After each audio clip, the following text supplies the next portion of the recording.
दोस्तों ये वीडियो खास तौर पर स्टूडेंट्स के लिए है या उन लोगों के लिए जिनको चीजें याद रखना मुश्किल लगता है या जिन्हें लगता है कि उनकी याददाश्त कमजोर है। अक्सर स्टूडेंट्स को ये प्रॉब्लम होती है कि वो बड़ी मेहनत से एग्जाम्स की तैयारी करते हैं, रातों को जाग जाग कर पढ़ते हैं, लेकिन जब एग्जाम्स में बैठते हैं तो कुछ याद नहीं आता। आज की इस वीडियो में मैं कुछ ऐसे तरीकों की बात करूंगा जिनकी मदद से जितनी देर आप पढ़ते हैं उतना ही टाइम पढ़कर आप चीजों को ज्यादा देर तक याद रख पाओगे। आपके लिए चीजों को याद रखना आसान हो जाएगा।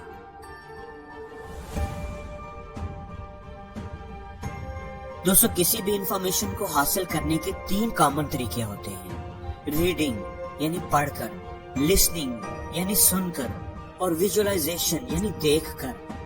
हमारा जो माइंड है ना, ये चीजों को इमेज की फॉर्म में स्टोर करता है। बच्चों को जब जब अल्फाबेट सिखाए जाते हैं तो ए फॉर एप्पल के साथ एप्पल की तस्वीर भी बनाई होती है, क्योंकि तस्वीर देखकर, इमेज देखकर वो चीज बच्चे को ज्यादा देर तक याद रहती है। अगर हम कोई कहानी, कोई स्टोरी किसी से सुने या कहीं से पढ़ लें, उसकी निस्बत अगर हम कोई स्टोरी पर बनी हुई फिल्म देखेंगे तो हमें वो कहानी अच्छे से समझ भी आएगी और ज्यादा देर तक याद भी रहेगी। इसलिए जो कुछ भी आप याद करते हैं उसे अपने माइंड में एक इमेज की फॉर्म में कन्वर्ट करने की कोशिश करें। मसलन अगर आपने बाथरूम की कुछ एक्सेसरीज लेने बाजार जाना है तो बजाय उन चीजों के नाम याद रखने की कोशिश करने के, आप बाथरूम में खड़े हो जाएं और देखते जाएं और अपने जहन में नोट करते जाएं, यहाँ पर ये चीज लगनी है जो मुझे लेकर आनी है, यहाँ पर ये लगनी है।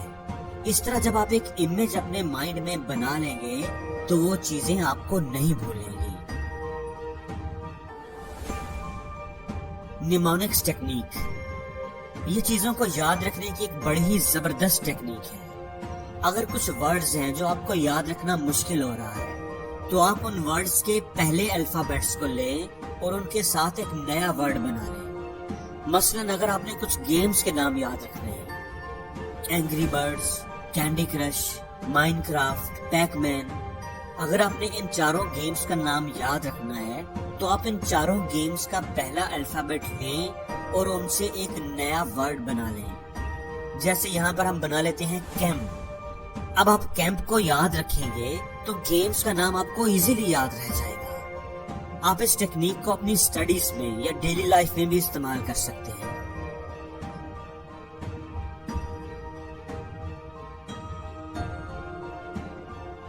दोस्तों हमारी मेमोरी 3 तरह की होती है। Sensory memory, short term memory, long term memory.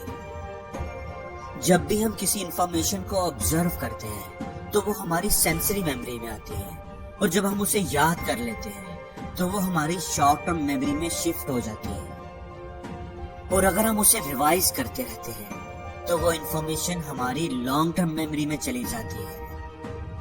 इससे ये बात निकल कर आती है कि रिवीजन बहुत इंपॉर्टेंट है।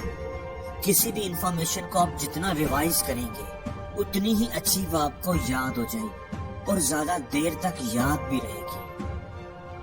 दोस्तों अगर आपने किसी लेसन को याद करने के लिए 1 घंटा रखा है तो उसका 30% टाइम जो है वो उसे पढ़ने पर या उसे समझने पर लगाएं और 70% टाइम उसे याद करने पर लगाएं। और याद कर चुकने के बाद उसको टाइम टू टाइम रिवाइज करते रहा करें। अगर आप उसे रिवाइज नहीं करेंगे तो वो आपकी मेमोरी से निकल जाएगा। इसलिए दोस्तों जिन चीजों को आप ज्यादा देर तक याद रखना चाहते हैं या पक्का याद रखना चाहते हैं उनको टाइम टू टाइम रिवाइज करते रहा करें।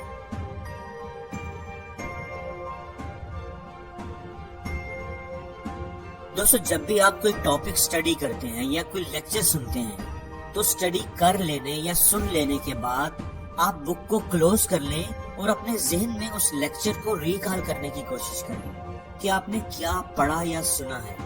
कोशिश करें कि जो भी आप रिकॉल करें उन पॉइंट्स को किसी पेपर पर लिखते जाएं। इस मेथड का फायदा ये होगा कि आपका माइंड अलर्ट हो जाएगा, एक्टिव हो जाएगा। उसे पता चल जाएगा कि जब भी आपने कोई चीज पढ़नी है तो उसे बाद में रिकॉल भी करना है। इसलिए वो एक्टिव और अलर्ट होकर स्टडी करेगा और आपके ब्रेन की परफॉर्मेंस और प्रोडक्टिविटी बेहतर हो जाएगी। دوستو اسٹڈی ہمیشہ سیشنز میں کرنی چاہیے. اسٹڈی کے دوران بریک ضرور لینی چاہیے. اگر آپ نے پڑھائی شروع کرنی ہے اور آپ نے سوچا ہے کہ 4 گھنٹے پڑھنا ہے یا 6 گھنٹے پڑھنا ہے, تو اس کے 2 طریقے ہیں. پہلا یہ کہ آپ اپنے اسٹڈی روم میں جائیں یا جس بھی جگہ پر بیٹھ کر آپ نے پڑھنا ہے اور پڑھائی شروع کر دیں, اور 4 یا 6 گھنٹے کے بعد ہی وہاں سے اٹھیں. زیادہ تر اسٹوڈنٹس ایسے ہی کرتے ہیں, وہ اپنے اسٹڈی روم میں بیٹھ جاتے ہیں اور گھنٹوں پڑھتے رہتے ہیں. دوستو برین پر ہونے والی اسٹڈیز نے یہ بتایا ہے کہ یہ طریقہ زیادہ افیکٹو نہیں ہے. اس سے ہمارے برین کی پرفارمنس کم ہو جاتی ہے. ہم جو کچھ بھی پڑھتے ہیں, سیکھتے ہیں, اسے یاد رکھنے کے لیے ہمارے برین کو بریک چاہیے ہوتی ہے. اس لیے بیسٹ وے یہ ہے کہ آپ 1 گھنٹے کے لیے پڑھیں اور پھر 10 سے 15 منٹ کی بریک لیں, تھوڑی تازہ ہوا کھائیں اور پھر پڑھائی شروع کر دیں. آپ دیکھیں گے کہ اس کام کے آپ کو میجیکل رزلٹ ملیں گے. آپ جو کچھ بھی یاد کریں گے وہ آپ کو زیادہ دیر تک یاد رہے گا.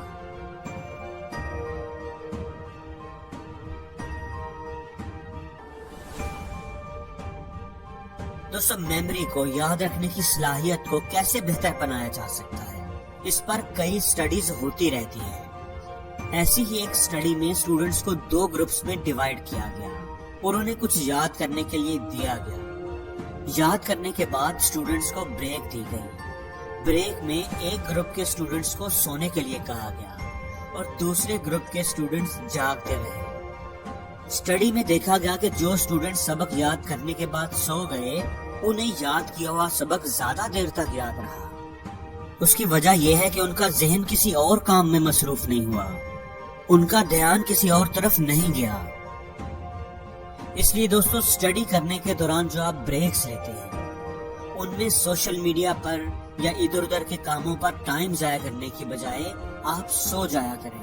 اس سے یاد کیا ہوا سبق آپ کو زیادہ دیر تک یاد رہے گا.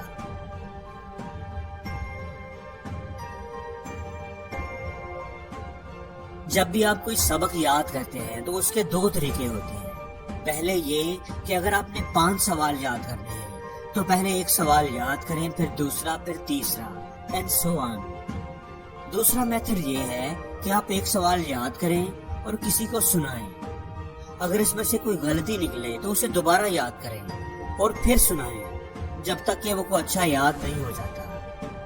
دوستو جب بھی ہم کوئی انفارمیشن یاد کرتے ہیں تو وہ ہماری میموری میں سٹور ہو جاتی ہے, لیکن جب ہم کسی کو وہ انفارمیشن سناتے ہیں تو ہم اس انفارمیشن کو میموری سے ریٹریو کرتے ہیں اور پھر دوبارہ سٹور کرتے ہیں. اسٹڈیز نے یہ بات ثابت کی ہے کہ جتنا زیادہ آپ یاد کیا ہوا سبق کسی کو سنائیں گے, اتنا ہی وہ آپ کی میموری میں ایکٹیو رہے گا اور آپ کو زیادہ دیر تک یاد رہے گا. اس لیے جب بھی کوئی سبق یاد کریں اسے بس یاد مت کرتے جائیں, کسی کو سنانے کی بھی عادت ڈالیں. تو دوستو آپ کو ان طریقوں میں سے کون سا طریقہ زیادہ اچھا لگا, کمنٹس میں مجھے ضرور بتائیے گا. اور اگر آپ کے ذہن میں ان کے علاوہ کوئی اور طریقہ ہے تو وہ بھی ہم سے شیئر ضرور کیجیے گا. اور زندگی میں ہر روز کچھ نیا سیکھو, نیا سوچو, نیا کرو.